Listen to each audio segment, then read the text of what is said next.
Bueno, acá vamos a ver el ejemplo de Nehemías que teniendo la posibilidad de enriquecerse a costa del pueblo por ser gobernador de Judá y por decreto del rey, no lo hizo. O sea, no se aprovechó de la necesidad de las personas, de sus hermanos. Y esto me hizo pensar y recordar a Jesús en el sentido de que él era rico, o sea, era rico y se hizo pobre por nosotros, en el sentido de que vino a dar su vida por nosotros. Y es increíble cómo Nehemías reflejaba esa sombra del Mesías que iba a venir, de la compasión del siervo, ¿sí? Y bueno, acá habíamos visto en el 4 que el pueblo de alguna manera tenía miedo y estaba empezando a entrar en crisis cuando la obra estaba a mitad de camino debido a que tenían miedo de que vinieran los enemigos a atacar y matarlos a todos, destruir todo. Y vimos cómo Nehemías pudo solucionar esa situación y a la vez cómo confiar en Dios de que Dios iba a pelear con ellos y tomó algunas medidas para seguir trabajando en la obra. Pero ahora pasa algo totalmente interno, se podría decir, dentro de la comunidad judía. Y es que había un problema muy fuerte socioeconómico. Imagínense, creo que los muros demoraron 52 días en construirse, o no recuerdo bien, pero está entre 2 y 3 meses que terminó este trabajo. Ahora, todo ese tiempo, muchas personas tuvieron que dejar de su trabajo de campo. Recordemos que aquel tiempo el trabajo de campo o el trabajo de agricultura y todas esas cosas era lo que movía la economía en aquel momento. Eh, entonces, todo ese tiempo, muchas personas dejaron, sacrificaron no solamente su tiempo, sino su trabajo, y eso los llevó de alguna manera a- como que a deber dinero o no tener que comer. Entonces, hubo un cierto grupo de personas judías dentro de la misma comunidad que se aprovecharon de esta situación cobrando a interés. Ahora, dice el versículo 1 del capítulo 5 que hubo un gran clamor del pueblo y de sus mujeres contra sus hermanos judíos. Y, o sea, primero la avaricia. Siempre dicen que cuando hay una necesidad, siempre hay gente que se aprovecha de la necesidad de las personas. Y, y esto es lo que estaba pasando. Lo que estaba pasando dentro del pueblo, de personas que necesitaban comida, alimentos y no tenían cómo pagar. Entonces daban sus tierras o inclusive ellos mismos o daban a sus hijos como esclavos. ¿Cuál era el problema? Que había un momento, o sea, según la ley judía, de que había un periodo de 7 años donde supuestamente se debía cancelar toda deuda y todo. El tema es que cuando se quería cancelar la deuda, no tenían tierra, no tenían nada, entonces ellos mismos se volvían a ofrecer como esclavos, porque tenían que seguir, o sea, en vez de perdonar las deudas y los intereses eran que Dios le había prohibido al pueblo en la ley.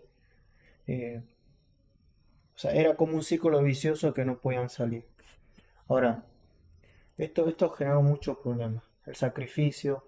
También dice la historia que hubo como una hambruna general en ese tiempo. Y bueno, los oportunistas. Eh, Acá cité un proverbios que dice, el que aumenta sus riquezas con usura y crecido en interés, para aquel que se compadece de los pobres, más aumenta. Entonces el versículo 2 bueno, las familias que eran bastante, dice, somos muchos, tenemos muchos hijos e hijas y hemos pedido prestado grano para comer. El versículo 3 habían aquellos que habían empeñado sus tierras, sus viñas y sus casas para poder comprar grano. a causa del hambre. Y el versículo 4, había quienes decían, hemos tomado prestado dinero del tributo que se le había de dar al emperador en aquel momento o al rey sobre nuestras tierras y viñas. O sea, el tema era complicado y la situación económica era difícil. Y, y vemos que Nehemías, el versículo 5 dice que todo esto era entre ellos mismos. O sea, no es que pasaba entre un judío y un no judío, sino que era entre ellos mismos. Y recordemos que eran, eran parte del pueblo escogido por Dios. O sea, ellos todos de alguna manera eran del mismo palo, se podría decir de manera sencilla. Eh, y al final del 5 dice, y no tenemos posibilidad de rescatar, es decir, hemos empeñado a nuestros hijos e hijas como esclavos y no podemos rescatarlos, o sea, estamos tan mal que ni siquiera podríamos rescatar. Y dice, porque nuestras tierras y nuestras viñas son de otros, o sea, es decir, que aunque ellos pudieran rescatar a sus hijos, no tenían tierra, no tenían viñas, entonces no tenían una generación de dinero o de ingreso que les permitiera seguir. Entonces tenían que dejarlo en la esclavitud, pero lo más feo es que esto pasaba dentro, como dije, de los judíos. Y ahora vamos a ver la solución de Nehemías. ¿Qué es lo que él propone hacer? Primero vamos a ver eh, quizá algo muy aplicativo entre el 1 y el 5 es, bueno, creo que todos vivimos una realidad quizá diferente, pero vivimos en una sociedad donde a todos nos afecta de alguna manera. Eh, bueno, la pregunta sería, vamos a ver algunas cosas enemigas que tiene Nehemías y quizá voy a aplicar más por ahí. Pero lo primero que vemos en la reacción de Nehemías es que dice, y me enojé en gran manera cuando oí su clamor y estas palabras. O sea, Nehemías es como que le molestó, o sea, le molestó lo que estaba pasando porque él sabía que si este problema no se solucionaba, los muros no se iban a terminar de construir. O sea, ¿por qué? Porque iban a decir, bueno, nosotros no vamos a seguir porque no podemos más y tenemos deuda y no tenemos que comer.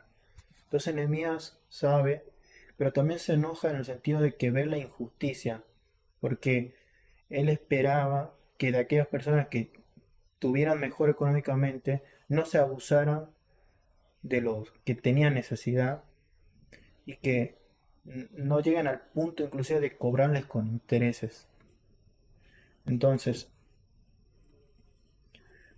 ahora, eh, algo interesante es que Nehemías se enojó y creo que todos nos podemos enojar y no está mal. El problema es si ese enojo dura un tiempo prolongado, si ese enojo se estira más de la cuenta, porque tenemos que entender que si el enojo se prolonga es pecado, pero es normal enojarnos, nos podemos enojar, sí, pero hay que acudir a Dios y buscar la solución.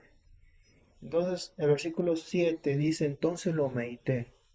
Es como que Nehemías, antes de tomar una acción concreta, eh, o sea, antes de... Porque es como que de alguna manera no solamente lo veía y nosotros podemos ver injusticia, todo, sino que además de eso lo meditó y llevó a cabo acciones para cambiar esa realidad. O sea, nosotros no tenemos quizá una posición como la de Nehemías en esta sociedad, pero de alguna manera Dios nos llama a ayudar a los demás, o sea, solucionar problemas que pueden ser en mi propia familia o en la propia iglesia o personas que yo conozco y sé que quizás podría dar una mano. ¿Sí? Entonces, versículo 7 dice, entonces lo medité y reprendí a los nobles y les dije, o sea, primero él habla con estas personas en privado. O sea, primero lo que hace es ir en privado y le pregunta, ¿exigen interés a cada uno de nuestros hermanos? Y luego el segundo paso que hace Nehemías es a gen- eh, llamar a una asamblea, o sea, que no solamente estén los nobles, sino que también esté toda la, la- la congregación, todos los hermanos, y les vuelve a hablar. Versículo 8, aquí vamos a profundizar más. Eh, esto cuando lo leía y lo meditaba me acordaba mucho del pasaje del pasaje de Mateo 16, creo, que habla acerca del perdón, que es muy parecido, porque dice, si alguien tiene algo contra ti, ve y dilo en privado, o sea, si no te perdona, llama a dos o tres testigos, ¿no? Y después, si ya no quieres, ¿no? Bueno, pero es muy parecido, o sea, privado y luego lo público. Eh, a ver, sí. Lo primero que veo en el 8 es como que Nehemías apela a la conciencia. Y el versículo 8 dice, y les dije, nosotros según nuestras posibilidades rescatamos a nuestros hermanos judíos que se han vendido a las naciones. Y luego le pregunta, ¿y ustedes venden aún a vuestros hermanos y serán vendidos a nosotros? O sea, ¿qué había pasado? Recuerden que el pueblo estaba en cautiverio, o sea, estaba siendo esclavo en otras naciones, pero lo más curioso es que muchos de esos judíos que eran esclavos en otras naciones, de alguna manera tenían una libertad, o sea, podían trabajar, tener sus cosas, pero lo curioso es que los judíos que habían vuelto eran esclavos de sus propios paisanos, o sea, no tenían la libertad de poder independizarse. Entonces es como, bueno, nosotros trajimos a nuestros hermanos de allá para acá, pero para que ustedes lo traigan lo dejen de esclavo y entre nosotros hagamos todo este círculo que no ayuda para nada. Entonces es como, che, es mía como que estaría diciendo, che, ojo, no se dan cuenta que estamos errando totalmente el blanco. Y al final del 8 dice, y callaron, pues no tuvieron que responder. O sea, pero también es como que apela al amor, Nehemías, o sea, el amor al prójimo, porque, o sea, no es que ellos no es que ellos tenían su conjunto de leyes y mandamientos, sino que tenían los mandamientos y las leyes del Dios creador, o sea, del Dios todopoderoso, y donde la ley exigía amar al prójimo. Entonces, ustedes, en vez de ser una luz, no lo son, o sea, estamos haciendo todo lo contrario. O sea, no estamos reflejando el amor de Dios. O sea, el amor que Dios tiene hacia nosotros. Y no lo estamos reflejando nosotros hacia el otro, que es hecho a imagen y semejanza de Dios.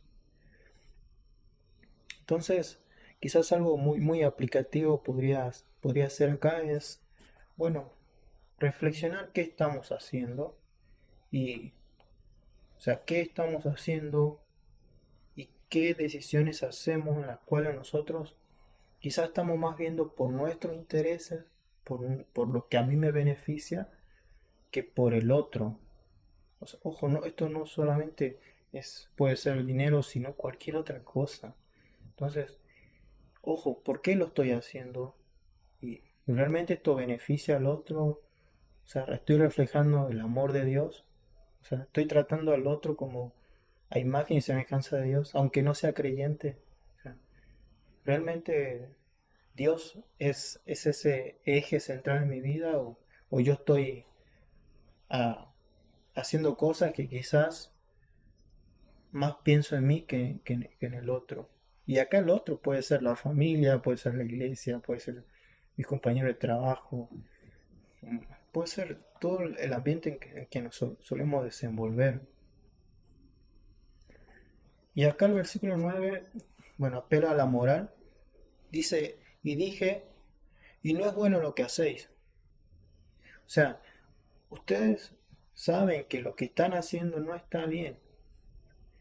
Eh, a ver, es como que cualquier persona en sentido común de la conciencia que todos tenemos puede saber o tener una regla de medida y saber qué está bien y qué está mal. Entonces, es como que Nehemías va por ahí, pero no se queda ahí, sino que va a la teología. Yo sé que el concepto de teología hoy en día es muy ambiguo, quizás, pero la teología es vida. O sea, la teología es vida, es vivir el Evangelio, eso es. Y el 9 dice, no es bueno lo que hacéis. Y dice, no andaréis en el temor de nuestro Dios. Lo que pone acá de manifiesto en esta pregunta Nehemías es el carácter de Dios. O sea, ustedes, Dios es santo, Dios es misericordioso, Dios es amor, y nosotros no vamos a andar bajo esa regla, ese parámetro. O sea, realmente conocemos el carácter de Dios que hemos conocido por la ley de Moisés. O sea, Él es santo, nosotros tenemos que ser santos, Él es misericordioso, nosotros tenemos que ser misericordiosos, Dios es amor, nosotros tenemos que ser amor. O sea, es como que va, va ahí, pero también es como que va a la escritura. Porque dicen, al final la pregunta del 9 dice, para no ser oprobio de las naciones enemigas nuestras. ¿Qué pasa? O sea,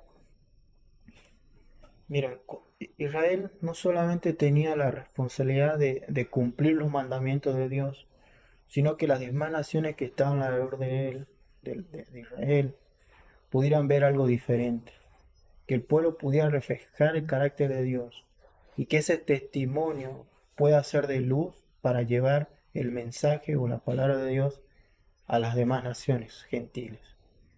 Entonces, es como que, ¿acaso nosotros, esto me hace acordar la palabra de Jesús que dijo, ustedes son la luz del mundo, son la sal de la tierra? Es decir, nosotros no tenemos una fe solamente personal, sino que es una fe que debe reflejar o transmitirse a mi entorno, o sea, a mi entorno en que me rodeo.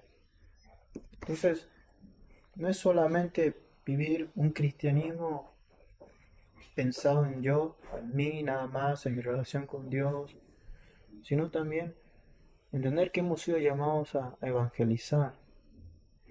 Y ojo, evangelizar no es solamente a los no creyentes, sino quizás a los creyentes, porque el evangelio se nutre y crece cuando hablamos con nuestros hermanos en la fe, o si están casados, con su pareja, o con sus hijos, con amigos. El Evangelio se nutre y crece, pero también el Evangelio se disfruta y se goza cuando lo compartimos con no creyentes. Y el versículo, a ver, el versículo 10, vamos a ver una sinceridad, bueno, de, de Nehemías, porque dice, también yo y mis hermanos y mis criados les hemos prestado dinero y grano, quitémosle ahora este gravamen. Bueno, en otra versión dice usura, creo, o interés. ¿Qué significa? O sea, Nehemías de alguna manera también había prestado dinero con interés. O sea, no es que Nehemías fue un hombre perfecto que no tuvo errores, sino que había cometido ese, pero no, quizá no lo había hecho con la intención de aprovecharse del más débil, sino que quizás lo veía algo como normal, pero, o sea, él reconoce eso y él dice quitémosles. O sea, lo importante acá es que tanto él, o sea, él como sus criados, sus hermanos, dijeron, nosotros vamos a hacer esto, también vamos a dejar el cobrar interés, no lo vamos a hacer. Entonces es como que también Nehemías reconoce que estuvo mal y lo va a cambiar, o sea, en ese sentido. Ahora, eh, el versículo 11 y 13 es como que asume el compromiso. No es que solamente hay testigos, está el pueblo, están los nobles, la gente que se había aprovechado, sino que también es, bueno, o sea, esto que no sea solamente palabras y bla, bla, bla, sino hagamos el compromiso. O sea, asumamos el compromiso de que lo vamos a hacer, porque si realmente creemos en este Dios que decimos creer, lo tenemos que cumplir. Entonces, versículo 11 dice, os ruego que le devolváis hoy sus tierras, sus viñas, su olivar y su casa, y la centésima parte del dinero del grano. Dice que demandáis de ellos como interés. O sea, muy bien, están de acuerdo, reconocieron que está mal, yo también. Entonces, ahora devolvámosle las cosas. O sea, pongamos en práctica lo que estamos diciendo. Y lo lindo del 12 es que, y dijeron, lo devolveremos y nada les demandaremos. Haremos así como tú dices. Y acá Nehemías convoca a los sacerdotes y le dice jurar que harían conforme a esto. Y luego el 13 es como que hace como, esto es muy parecido al simbolismo profético del Antiguo Testamento cuando, porque Nehemías aquí dice, dice sacudí mi vestido y dije, y algo muy, es como una forma de, a ver cómo lo explico, es como una forma de dejar como firmar un papel, digamos. Pero acá Nehemías se sacude el vestido y, y hace como una señal diciendo, bueno, así haga Dios a aquel que no cumple esto y el que lo cumple, bien.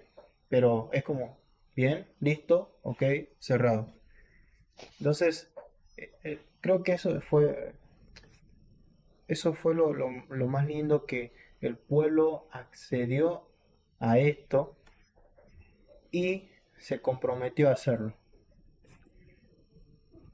Ahora vamos a ver un poquito el ejemplo de Nehemías, porque Nehemías no solamente era alguien que reconocía sus errores y confrontaba y quizás juzgaba a los otros, sino que su vida era un testimonio. Y lo primero a resaltar de Nehemías es el respeto a Dios. ¿Por qué Nehemías realmente tenía respeto a Dios? Porque uno puede decir yo amo a Dios, yo respeto a Dios, tengo temor de Dios, pero eso se refleja cuando nosotros tratamos al otro, amamos al otro a imagen y semejanza de Dios. O sea, lo tratamos como imagen y semejanza de Dios. Y el 15 dice que los gobernadores que estaban antes se aprovechaban del pueblo, ¿sí? O sea, le sacaban todo el jugo y ellos se daban la vida de lujo, digamos. Y, pero al final del 15 dice, pero yo no hice así a causa del temor de Dios. O sea, Nehemías no se abusó de la necesidad de las personas y en base a eso se hizo rico o se hizo dinero, sino que todo lo contrario, él tuvo temor de Dios. Y esto también es como que, o sea, estamos en una situación complicada, se podría decir, a nivel país, pero eh, es como que Dios nos invita a ayudar, si tenemos a alguien, estaba pensando yo siempre en estos días, en el capítulo de Santiago, la carta de Santiago, que dice, si ves que tu hermano tiene necesidad, dale una mano, o sea, no digas voy a orar por ti, o sea, si tú puedes ayudar, ayuda, y más en estos tiempos. Luego, algo muy lindo es la compasión hacia los demás, y, y versículo 17 dice, además, 150 judíos oficiales y los que venían de las naciones que habían a nosotros estaban a mi mesa.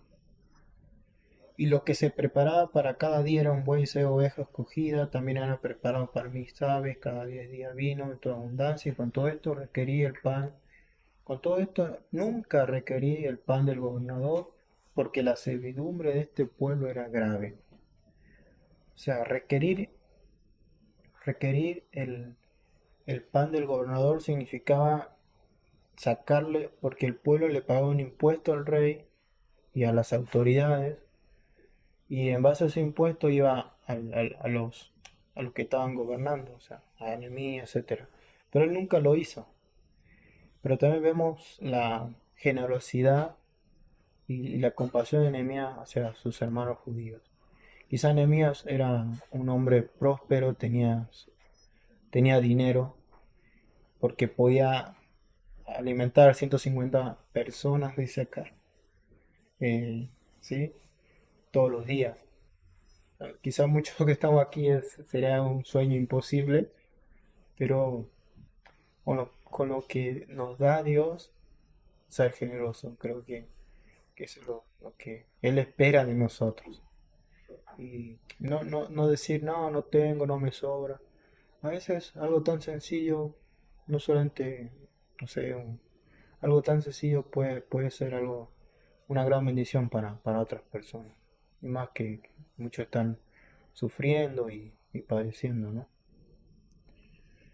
Y luego, para terminar, el versículo 26 dice, acuérdate de mí para bien, Dios mío, y de todo lo que hice por este pueblo.